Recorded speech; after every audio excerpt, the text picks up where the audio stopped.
आप बाहर सड़क पर देखिए, गाड़ियां आराम से दौड़ रही हैं, बाजार खुले हैं, मॉल में भीड़ है और सब कुछ बिल्कुल सामान्य लग रहा है ना। लेकिन इस शांत सतह के ठीक नीचे एक बहुत बड़ा आर्थिक तूफान तेजी से करवट ले रहा है।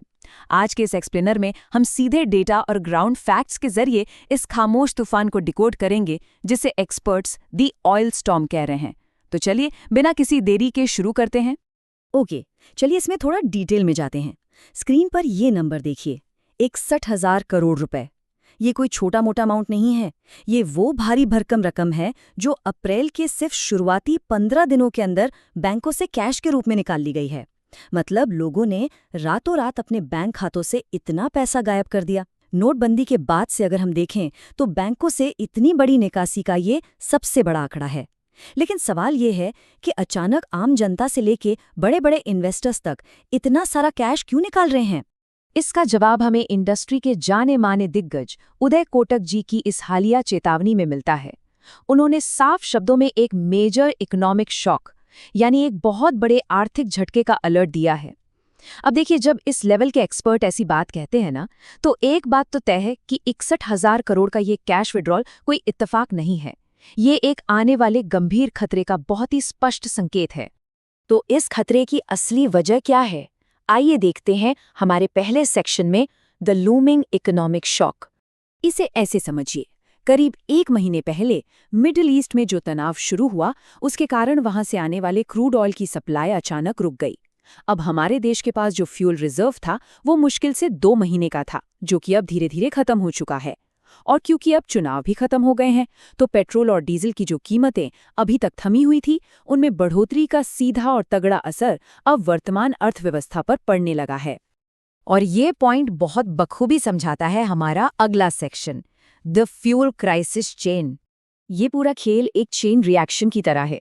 स्टेप 1, ग्लोबल लेवल पर तेल का तनाव बढ़ता है। इसका नतीजा स्टेप 2, ट्रकों और लॉजिस्टिक्स का ट्रांसपोर्ट खर्चा एकदम से आसमान छूने लगता है। अब कंपनियों की लागत बढ़ गई तो वो क्या करेंगी? स्टेप 3, एफएमसीजी कंपनियां अपने बिस्किट और मैगी जैसे रोजमर्रा के पैकेटों का आकार चुपचाप छोटा करने लगती हैं, जिसे श्रिंकफ्लेशन कहते हैं। लेकिन जब इससे भी बात नहीं बनती, तो आखिरी रास्ता बचता है स्टेप 4। कंपनियों को इस महंगाई में सर्वाइव करने के लिए अपने ही कर्मचारियों को निकालना पड़ता है, यानी जॉब लेऑफ्स।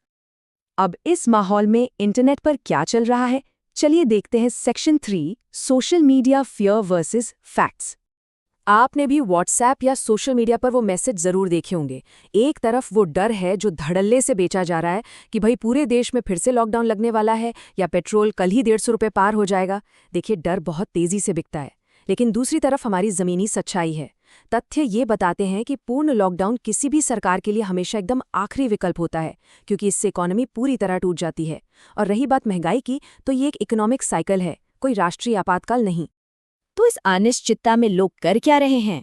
पैसा जा रहा है सोने और चांदी की तरफ। लेकिन रुकिए, इसके पीछे सिर्फ डर नहीं है। इलेक्ट्रिक गाड़ियों और सोलर इंडस्ट्री के बूम के कारण चांदी की एक बहुत ही सॉलिड इंडस्ट्रियल डिमांड आ रही है। और सोना तो खैर हमेशा से हमारा एक सुरक्षित एसेट माना ही जाता है। हालांकि यहाँ एक बात गांठ बांध लीजिए, कोई भी बाजार हमेशा एक सीधी रेखा में ऊपर नहीं जाता। मार्केट करेक्शन कभी भी आ सकते हैं। सोशल मीडिया के इन झूठे दावों से निकलकर अब हम आते हैं उस असली खतरे पर जो सिस्टम की नींव हिला रहा है। Section 4, the bank NPA threat. इसे समझना बहुत बहुत जरूरी है। बैंक एनपीए यानी नॉन परफॉर्मिंग एसेट्स असल में होते क्या हैं? आसान भाषा में कहूं तो ये वो लोन हैं जिनकी किश्तें अब वापस नहीं आ रही हैं, यानी लोग डिफॉल्ट कर रहे हैं। अब सोचिए, बैंक का मेन बिजनेस ही ब्याज कमाना है। जब रोजमर्रा के लोन वापस आना ही बंद हो जाए, तो बैंकों का पूरा सर्वाइवल ही खतरे में पड़ जाता है। तो यहाँ सबसे क्रूशियल पॉइंट ये है कि कैसे एक सिंगल छटनी पूरे सिस्टम को हिला सकती है। शुरुआत होती है कंपनियों के जॉब कट से। जिनकी नौकरी जाती है वो अपने घर या कार की ईएमआई नहीं दे पाते। इससे बैंकों के एनपीए रॉकेट की तरह ऊपर भागते हैं, और जब लोन रिकवर नहीं होता है तो बैंक मजबूर होकर उस रियल एस्टेट को कौड़ियों के भाव नीलाम करने लगते हैं। इसका सीधा असर पूरे कंस्ट्रक्शन सेक्टर को ठप कर सकता है। और ये समस्या कितनी बड़ी है, जरा इस नंबर के स्केल को देखिए। 140 करोड़ लोग, हमारी एक बहुत बड़ी मिडिल क्लास आबादी का जीवन आज ईएमआई कल्चर पर टिका हुआ है। अगर इतनी बड़ी संख्या में लोग अपनी ईएमआई नहीं चुका पाते हैं तो ये सिर्फ एक इंसान की समस्या नहीं रह जाती, ये एक राष्ट्रीय स्तर की बहुत बड़ी वल्नरेबिलिटी बन जाती है। तो अब सबसे बड़ा सवाल, हम इस तूफान का सामना कैसे करें? आइए देखते हैं हमारे आखिरी हिस्से में, सेक्शन 5, फाइनेंशियल सर्वाइवल स्ट्रैटेजीज। देखिए, कमजोर वित्तीय आदतों और एक मजबूत सर्वाइवल माइंडसेट के बीच का फर्क अब बिल्कुल साफ होना चाहिए।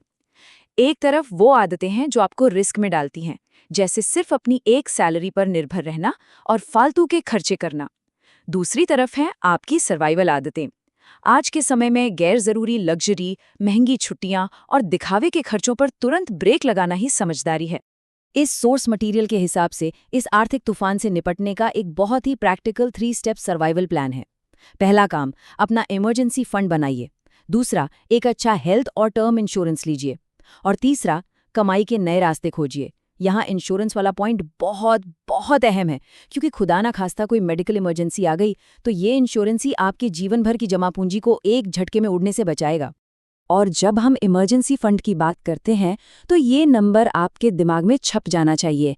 6 महीने नौकरी जाने जैसी अचानक आई विपत्ति से बचने के लिए आपके पास कम से कम 6 महीने के सर्वाइवल खर्चे का पैसा पूरी तरह सुरक्षित होना ही चाहिए। इसे बैंक खाते में कैश या एफडी के रूप में रखिए, ताकि बुरे वक्त में बिना किसी झंझट के ये पैसा आपके काम आ सके। और हाँ, वो जो हमने एक्स्ट्रा इनकम की बात की थी, वो कल से नहीं, आज और अभी से शुरू करनी होगी। ऑनलाइन इनकम के आइडियाज ट्राई करना शुरू कीजिए।